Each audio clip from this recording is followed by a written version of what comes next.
समुद्र पार करके श्री हनुमान जी लंका पहुंचते हैं। लंका पहुंचकर श्री हनुमान जी वहां की भव्यता और सुंदरता को देखते हैं। विचित्र मणियों से जड़ा हुआ सोने का परकोटा है। उसके अंदर बहुत से सुंदर सुंदर घर हैं। चौराहे, बाजार, सुंदर मार्ग और गलियां हैं। सुंदर नगर बहुत प्रकार से सजा हुआ है। हाथी, घोड़े, खच्चरों का समूह तथा पैदल और रथों के समूहों को कौन गिन सकता है। अनेक रूपों के राक्षसों के दल हैं। उनकी अत्यंत बलवती सेना वर्णन करते नहीं बनती। वन, बाग, उपवन, फुलवाड़ी, तालाब, कुएं और बावलियां सुशोभित हैं। मनुष्य, नाग, देवताओं और गंधर्वों की कन्याएं अपने सौंदर्य से मुनियों के मनों को मोह लेती हैं। कहीं पर्वत के समान विशाल शरीर वाले बड़े ही बलवान मल्ल गरज रहे हैं। वे अनेकों अखाड़ों में बहुत प्रकार से भिड़ते और एक दूसरे को ललकारते हैं। भयंकर शरीर वाले करोड़ों योद्धा यत्न करके बड़ी सावधानी से नगर के चारों दिशाओं में सब ओर से रखवाली करते हैं। कहीं दुष्ट राक्षस भैंसों, मनुष्यों, गायों, गधों और बकरों को खा रहे हैं। तुलसीदास ने इनकी कथा इसलिए कुछ थोड़ी सी कही है कि ये निश्चय ही श्री रामचंद्र जी के बाण रूपी तीर्थ में शरीर को त्याग कर परम गति को पावेंगे।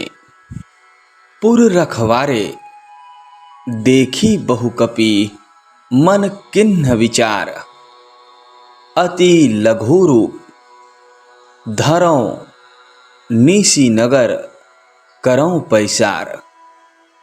अर्थात नगर के बहुसंख्यक रखवालों को देखकर श्री हनुमान जी ने मन में विचार किया कि अत्यंत छोटा रूप धरूं और रात्रि के समय नगर में प्रवेश करूं। मशक समान रूप कपि धरी, लंकहि चलेउ सुमिरि नरहरि। नाम लंकिनी एक निसीचर, सो कह चलेसी मोहि निंदारी। अर्थात श्री हनुमान जी मच्छर के समान छोटा सा रूप धारण करके नर रूप में लीला करने वाले भगवान श्री रामचंद्र जी का स्मरण करके लंका को चलें। लंका के द्वार पर लंकिनी नाम की एक राक्षसी रहती थी। वह हनुमान जी से बोली, मेरा निरादर करके बिना मुझसे पूछे कहाँ चला जा रहा है। जाने ही नहीं मरमू सठ मोरा, मोर आहार जहाँ लगी चोरा। मुष्टिका एक महाकपि हनि, रुधिर बमत धरनी ढनमनी। अर्थात लंकिनी कहती है, हे मूर्ख, तूने मेरा भेद नहीं जाना। जहाँ तक जितने चोर हैं वे सब मेरा आहार हैं, भोजन हैं। इतना सुनते ही महाकपि श्री हनुमान जी ने उसे एक मुक्का मारा, जिससे वह खून की उल्टी करती हुई पृथ्वी पर लुढ़क पड़ी। पुनि संभारी उठी सो लंका, जोरी पानी कर विनय सशंका। जब रावण ही ब्रह्मबर दिन्हा, चलत बिरंची कहा मोहि चिन्हा।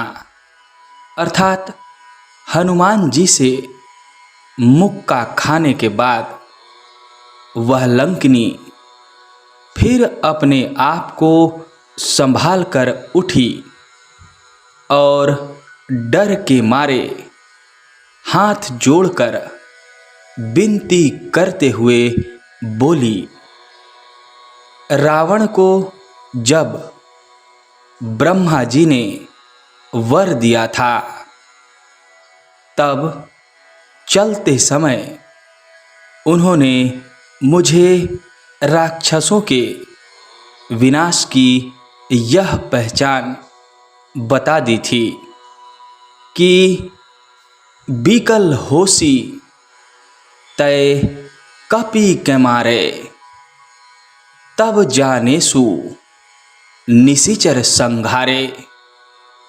तात मोर अति पुण्य बहुता, देखऊं नयन राम कर दूता।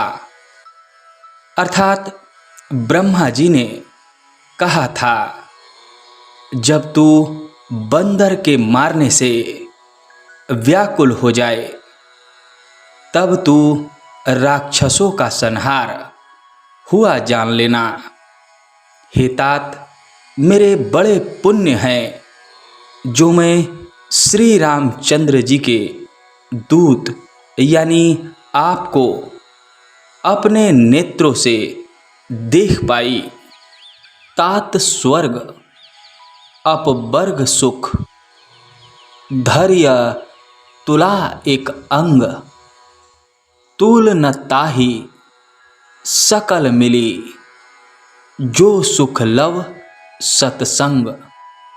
अर्थात हे तात, स्वर्ग और मोक्ष के सब सुखों को तराजू के एक पलड़े पर रखा जाए तो भी वे सब मिलकर दूसरे पलड़े पर रखे हुए उस सुख के बराबर नहीं हो सकते, जो क्षण मात्र के सत्संग से होता है।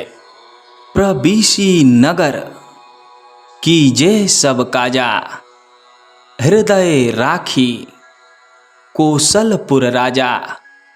गरल सुधा रिपु करहि मिताई, गोपद सिंधु अनल सितलाई। अर्थात अयोध्यापुरी के राजा श्री रघुनाथ जी को हृदय में रखकर नगर में प्रवेश करके सब काम कीजिए। उसके लिए विष भी अमृत के समान हो जाता है। शत्रु मित्रता करने लगते हैं। समुद्र गाय के खुर के बराबर हो जाता है। अग्नि में शीतलता आ जाती है। गरुड़ सुमेरु रेणु समताही, राम कृपा करी चितवा जाही। अति लघु रूप धरेउ हनुमाना, पैठा नगर सुमिरी भगवाना। अर्थात हे गरुड़ जी, सुमेरु पर्वत भी उसके लिए रज के समान हो जाता है, जिसे श्री रामचंद्र जी ने एक बार कृपा से देख लिया हो। तब हनुमान जी बहुत ही छोटा रूप धारण करके और भगवान का स्मरण करके नगर में प्रवेश करते हैं। धन्यवाद। आप सभी हमेशा शुभता से जुड़े रहें।